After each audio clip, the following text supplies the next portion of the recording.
Hello guys, नोंथांमोनखौ आंनि चेनेलाव गासैखौबो बरायनाय जाबाय। लोगोफोर, आं दिनै नोंथांमोननो मोनसे आर्निं लाबोलायबाय लोगोफोर। बेयो माने मोनसे एप्स आरोना, बेखौ आं नोंथांमोननो खोन्थानो नागिरदों। बेयाव माने बिदिनो आर्निं खालामनो हायो लोगोफोर। बिदिनो प्ले स्ट'राव एभेलेबेल दं बियो। ओंखायनो नोंथांमोना भिडिअखौ एकदम आंनि भिडिअखौ नोंथांमोना स्किप दा खालामसै। दे होमबा लोगोफोर, नायलांबाय थादो लाइक आरो साबस्क्राइब खालामनानै। दे गिबियावनो नोंथांमोना गुगोलाव थांदो, ओमफ्राय 10 आं जेरै सार्च खालामदो बिदिनो सार्च खालामदो, ओमफ्राय नैबे गोजौथारनियाव थुदो, ओमफ्राय इयाव सार्च खालामनांगौ गाना सुनकार होननानै।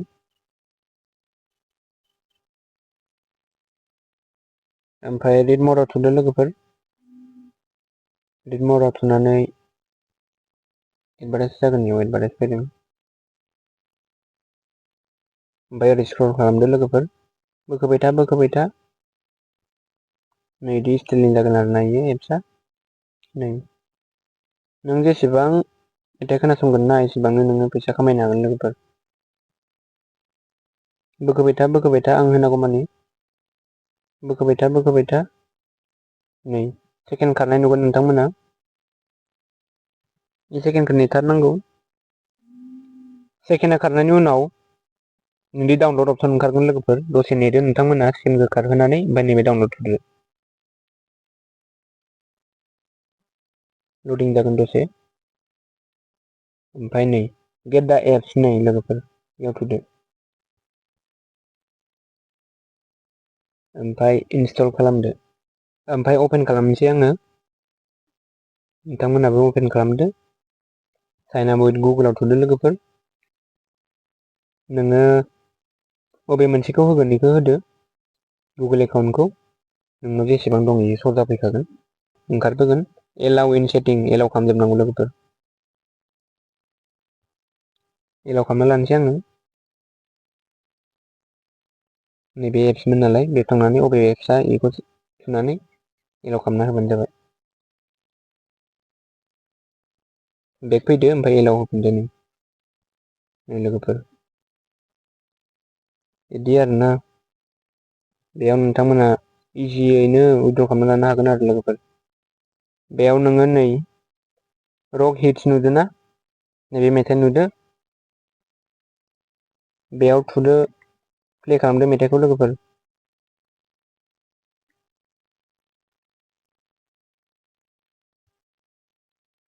मेथाइआ गाबगासिनो।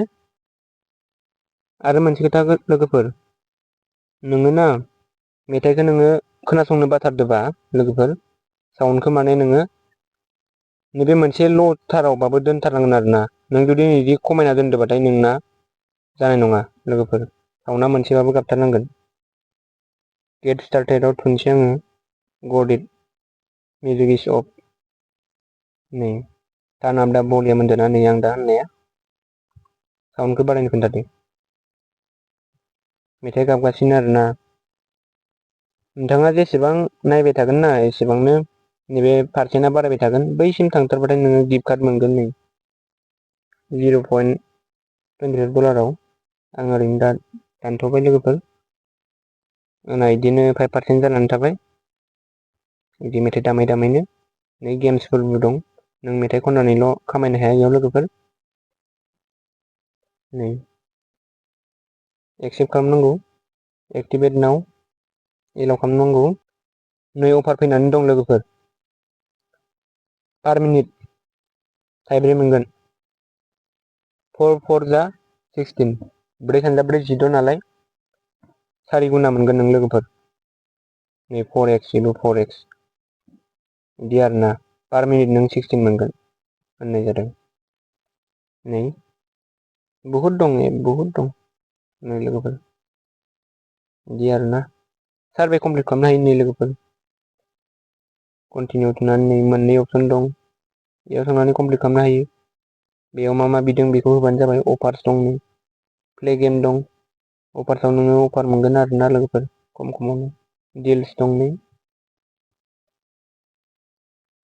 भिडिअस दं, भिडिअ नायनानै नों मोनगोन बिदि आरोना लोगोफोर। भिडिअखौ फुरा नायजोबनांगोन लोगोफोर, होमबासो नोङो फैसाखौ मोनगोन। प्रफिटआ बुहुद दं लोगोफोर। माबोरै होनोबा बेयाव नोङो डलारावसो आर्निं जायो नालाय लोगोफोर, डलाराथ' जोंनाव 80 रुपिस जाफैखायो थाइसे डलारानो लोगोफोर बिदि आरो दा एडभार्टाइसखौ नायजोबनांगौ ओमफ्राय दाननांगौ नै आरो नायबावनोबाथाय नोङो नै वाट्स एनादार भिडिअ नै इउ गट नै मोनलायबानो नै बिदि आरोना लोगोफोर आरो थुबावबाय आङो नोंथांमोननो आरो देखायबावनो होननानै नायबाय था नै एडभार्टाइसखौ नायबाय था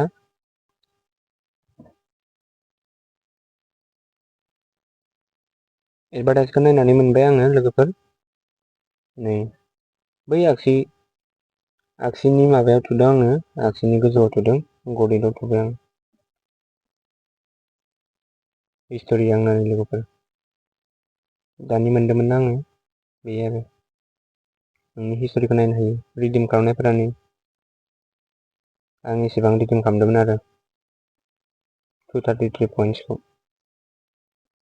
गेमफोरबो दं नै लोगोफोरनि टुइटार दङ नै इनस्टल उइजेट 113 मोनगोन बिदि आरोना लोगोफोर बेयाव डलाराव प्रफिट जायो नै लोगोफोरनि इनभेस्ट खालामनांगौ होमबाना नोङो सासेयाव 2.5 डलार मोनगोन 2.5 डलारा बेसे जायो लोगोफोर 80 80 160 जाहैबाय आरो खावसेखौ नों बाद दोनबावदो 160 रुपिस मोनगोन 160 रुपिस नै रिडिम खालामनो हायो लोगोफोर बेयाव बोरै उइद्र' खालामनो होनबाथाय पेपेल दं पेपेलजों नोंथाङा उइद्र' खालामना लानांगोन बिदि आरोना लोगोफोर डिल्स दं गेम्स दं ओमफ्राय नै मिउजिकआ दं नै लोगोफोर क्लेम नै रिलिस्ट्रिक मिउजिकआव थुदोंमोन आरोना आङो लोगोफोर मिउजिकआव थुदो ओमफ्राय बिदि क्लेम खालामदो रेडि टु चेक इन थुदो फ्रियावनो फैनानै दं लोगोफोर बिदि आरोना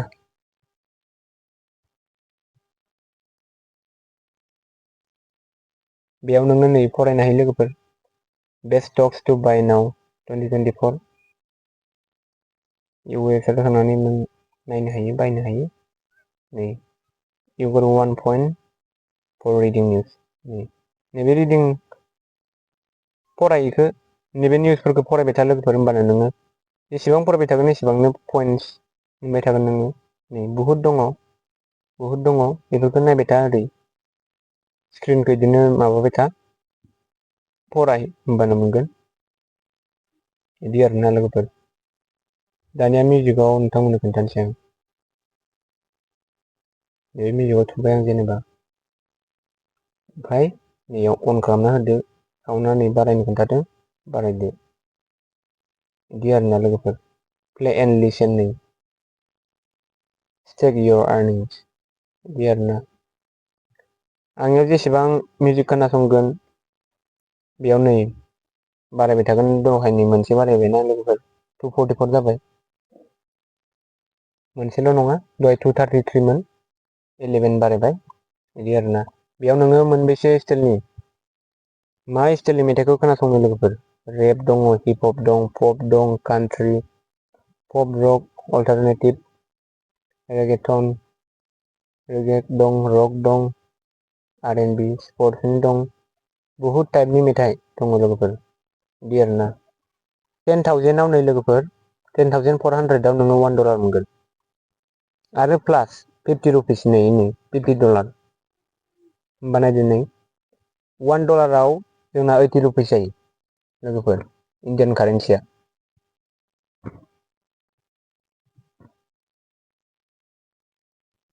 बिदि आरोना लोगोफोर नै